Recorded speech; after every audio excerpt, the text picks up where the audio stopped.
Hello అండి, welcome to Preethi channel. ఎలా ఉన్నారు? ఈరోజు నేను మన ఛానల్లో చూపించబోయే రెసిపీ వచ్చేసి బెండకాయ రొయ్యల పులుసు అండి. చాలా టేస్టీగా చేసుకోవచ్చు. రొయ్యలు అంటే పచ్చి రొయ్యలేనండి.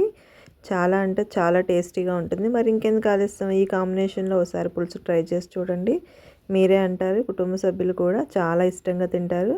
ఇంకా ఆలస్యం వచ్చేయండి. మరి ఈ రెసిపీ కోసం స్టవ్ మీద కడాయి ఆన్ చేసుకొని పులుసుకు సరిపడా ఆయిల్ యాడ్ చేసుకోవాలండి.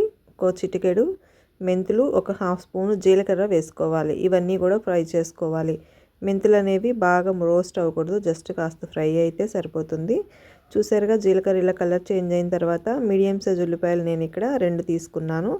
చిన్న ముక్కలుగా కట్ చేసుకొని వేసుకోవాలి. అలాగే 2 పచ్చిమిర్చిని కూడా కట్ చేసుకొని వేసుకోవాలి.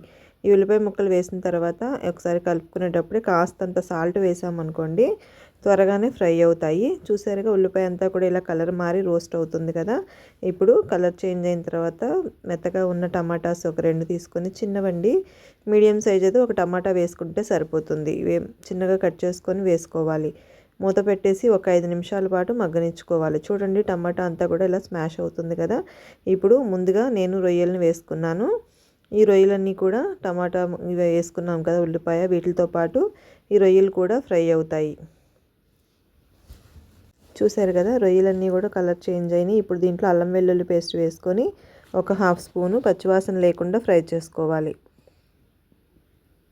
ఇట్లా అల్లం వెల్లుల్లి డైరెక్ట్గా ఫ్రై అయిందనుకోండి, త్వరగా వేగుతుంది. ముక్కల మీద అనుకోండి, పచ్చివాసన పోవడానికి కాస్త టైం పడుతుంది. పచ్చివాసన పోయాక కాస్తంత పసుపు వేసుకొని ఒక హాఫ్ స్పూన్ దాకా సాల్ట్ వేసుకోవాలి. సాల్ట్ ఇక్కడ మనం ఎక్కడికక్కడ యాడ్ చేసుకుంటున్నాం కాబట్టి చూసి యాడ్ చేసుకోవాలి. సాల్ట్ యాడ్ చేసుకున్నాక మూత పెట్టి ఒక 2-3 మినిట్స్ మగ్గనిచ్చుకోవాలి. చూడండి, మొత్తం అంతా కూడా స్మాష్ అయింది, కలర్ కూడా చేంజ్ అయింది కదా. ఇప్పుడు ముందుగా కట్ చేసుకున్న బెండకాయ ముక్కల్ని కూడా యాడ్ చేసుకోవాలి. నేను ఇక్కడ బెండకాయలు 1/2 కేజీ బెండకాయలు తీసుకున్నానండి. రొయ్యలు వచ్చేటప్పటికి ఒక 1/2 కేజీ ఉంటాయి, అంటే పెద్ద రొయ్యలండి ఇవి. మొత్తం అంతా కూడా బెండకాయ వేసుకున్నాక గ్రేవీ అంతా కూడా బెండకాయ అబ్జర్వ్ చేసుకొని మెత్తబడాలి కాబట్టి కాస్తంతా కలుపుకోవాలి. మూత పెట్టద్దండి, అప్పుడే బెండకాయలో మళ్ళీ జిగురు వచ్చేస్తుంది.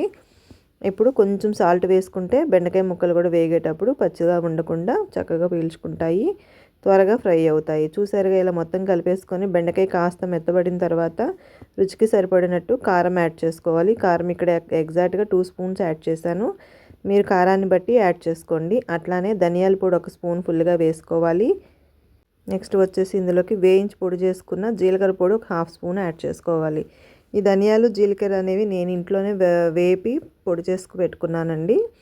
ఇప్పుడు ఇవన్నీ వేసిన తర్వాత ఒకసారి మసాలా, కారం అంతా కూడా ముక్కలకి, బెండకాయకి బాగా పట్టేటట్టు కలుపుకోవాలి. నెక్స్ట్ ఇందులో 1 గ్లాస్ అంతా వాటర్ యాడ్ చేసుకోవాలండి. ముక్కలు కాస్త మునిగే వరకు యాడ్ చేసుకుంటే సరిపోతుంది. మరీ ఎక్కువ వేస్తే ఎక్కువసేపు ఉడకాల్సి వస్తుంది, మనకి కర్రీలో ఉన్న టేస్ట్ పోతుంది. జస్ట్ అట్లా డబ్ చేసుకుంటే సరిపోతుంది. ఇప్పుడు మూత పెడదాము. మూత పెట్టేసుకొని ఎగ్జాక్ట్గా ఒక 5 మినిట్స్ ఉడికితే సరిపోతుందండి. చూడండి, బెండకాయ అంతా కూడా ఉడికిపోయింది, అలానే కలర్ కూడా చేంజ్ అయింది కాదు. ఇట్లా ఉడకాలి. ఫస్ట్ ఉడికిన తర్వాత ఇందులో చింతపండు పులుసుని యాడ్ చేసుకోవాలి. చింతపండు పులుసు అనేది మనం తీసుకున్న ఇంగ్రీడియంట్స్ని బట్టి మనకు తెలుసు కదా కొలత. జస్ట్ ఒక నిమ్మకాయ సైజ్ అంత చింతపండు తీసుకుంటే సరిపోతుంది, ఎక్కువ పులుపు వేయాల్సిన పని లేదు. చూసారుగా, మొత్తం అంతా కూడా ఇట్లా కలిపేసుకోవాలి. చింతపండు పులుసులో కూడా పులుపు తగినట్టుగా వేసుకొని దాంట్లో కొంచెం వాటర్ యాడ్ చేసుకొని మూత పెట్టేసి జస్ట్ ఒక 2 మినిట్స్ వరకు ఒక మరగనివ్వాలి. చూడండి, మరిగింది. మొత్తం అంతా ఇలా రెడ్ కలర్ ఆయిల్ తేలుతుంది, చూసారా సైడ్స్ అంతా. ఇట్లా ఆయిల్ తేలింది అంటే పులుసు అయితే మనకి రెడీగా పర్ఫెక్ట్గా అయిపోయింది. ఇప్పుడు స్టవ్ ఆఫ్ చేసేసుకుందాం. చూడండి, మీకు చూపిస్తున్నాను, స్టవ్ ఆఫ్ చేసేసాను. అట్లనే కొంచెం కొత్తిమీర కూడా ఫైనల్గా కట్ చేసుకొని వేసుకుందాం. ఆ వేడి మీదే కొత్తిమీర అంతా కూడా ఫ్రై అయిపోతుంది.